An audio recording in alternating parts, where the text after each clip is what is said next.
Area 51, early 1990s. A microbiologist suits up and enters a contamination environment to work with a living extraterrestrial. The being is sick, suffering from nerve damage, and someone needs to figure out why. Over the next few years, Dan Burisch will take tissue samples, run tests, and have conversations with something that shouldn't exist. This is his account of what happened inside that facility.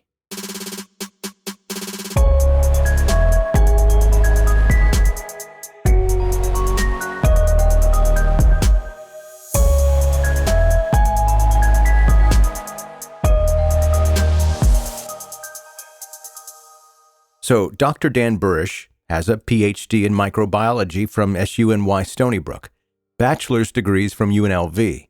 Before that, working with an LA Microscopical Society as the youngest member they'd ever had. The guy has actual scientific credentials, which matters because in 1986, while he's still at UNLV, Naval Intelligence recruits him. They bring him into something called Majestic 12, and they assign him to Area 51, to a place called S4 at Papoose Lake. His job is working on Project Aquarius, which sounds like every other classified government project until you hear what he was actually doing. He was tasked with studying a living extraterrestrial. They called it J-Rod. J-Rod came from a crash in Kingman, Arizona in 1953. 3 crafts went down near the airport, most of it destroyed, but they recovered this being alive. And by the time Burisch gets involved decades later, J-Rod is sick, suffering from nerve damage, neuropathy. So Burisch's job is to take tissue samples, figure out what's wrong, and see if they can treat it. What made it weird, according to Burisch, is that J-Rod recognized him. Apparently they'd met before this during some kind of abduction when Burisch was a kid in the 1970s. So there's this existing connection between them that predates the whole Area 51 assignment. Burisch ends up working directly with J-Rod for years. He'd suit up, go into his containment environment they built, and interact with this being. He said J-Rod spoke English, just talked like a regular person, answered questions, communicated normally. Eventually, Burisch started talking publicly about all of this. He gave interviews and went on record. And the interview you're about to hear is him describing what that experience was actually like. Here's Dr. Dan Burisch. My original assignment was at the Groom Lake facility to review histopathology slides. And I went through nearly a year's testing and then was basically let loose for a year, and I heard no contact from them. After that, I was brought back in and shown some higher grade slides of unknown origin. Following that, I was introduced into a working group and subsequently brought into the Papoose facility. We worked for well over a year on slides of unknown origin. And so what we did is introduce the new members, myself amongst them, into the clean sphere area, and we were eventually shown the subject for which we were examining the slides. The slides were unusual in that they were in pressurized cells, and they were reviewed by us on a conveyor with a completely automatic microscope. We weren't touching anything. We give verbal commands. At the second instance, we were finally allowed to have a VRML like keyboard for examining the slides, and I digressed. But then working with the J-Rod itself in the ambassadorial suite or the clean sphere suite. Now, was this under this Project Aquarius? Yes, yes. Initially, I was assigned as a working member of Project Aquarius. Then finally, I was made an assistant working group leader. Then mysteriously, after one meeting with the J-Rod, I was asked to take the working group leader position. Okay. Now, could you explain briefly what you were briefed on who and or what J-Rod was? Initially, I was briefed that J-Rod was an alien, specifically from the reticulum system, to reticulum 4.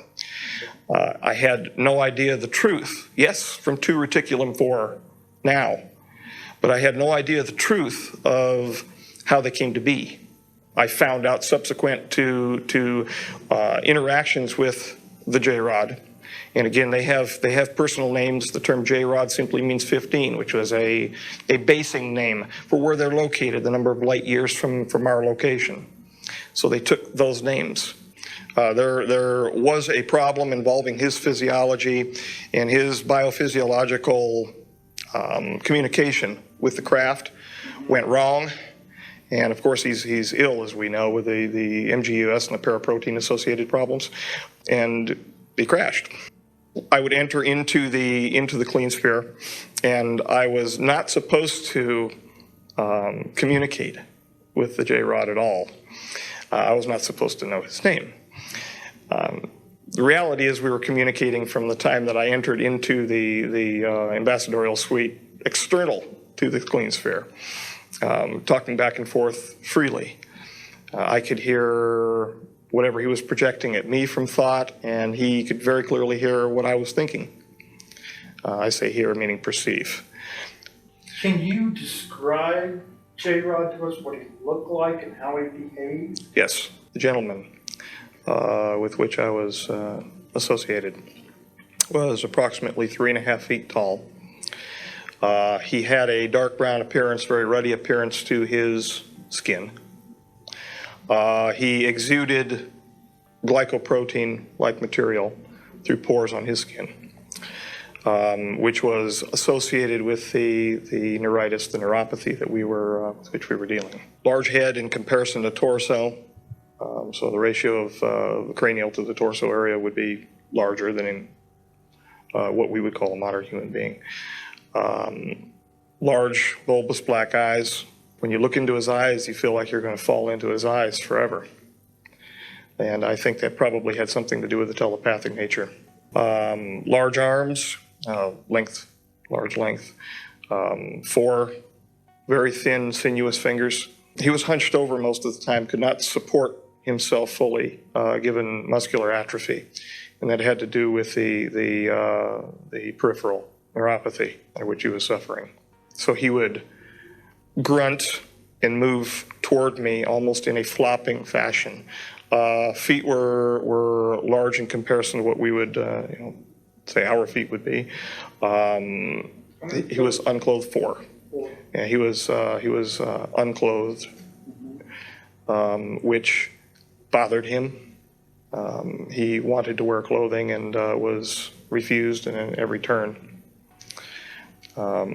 Called himself captive, and justifiably so. His facial features were grotesque in comparison to what he showed me what normal would be. He was Normal of his type? Yes, yes. Nose was recessed, an extremely small mouth, a hard palate, no teeth. Do you have any idea what his chronological age was? 622. They excrete in a manner that we would excrete. Their external genitalia are different than ours. The females have somewhat like vulva, but they have a clasper situation. The male has a male clasper, the female claspers. And if it looks like a disc with rectangular solids that are rotated into position for clasping at the inguinal region. They do have internal fertilization. Now, this was something you read because you didn't see a female, did you? No, this is something he showed me of his wife. And how was that image presented to you? Did it appear... I was inside the image. You were inside the image? That's what it felt like. Like virtual reality? Yes. Everything that he showed me when he projected it into me, it felt like I was there. So were you impressed that he was kind of depressed about his situation? He was extremely depressed. Mm-hmm. Could you estimate what his level of intellect was? He was smarter than me by a long range. Did he have a wide range of knowledge? The mathematics that he showed me blew my mind. My original feeling was I was looking at a giant insect.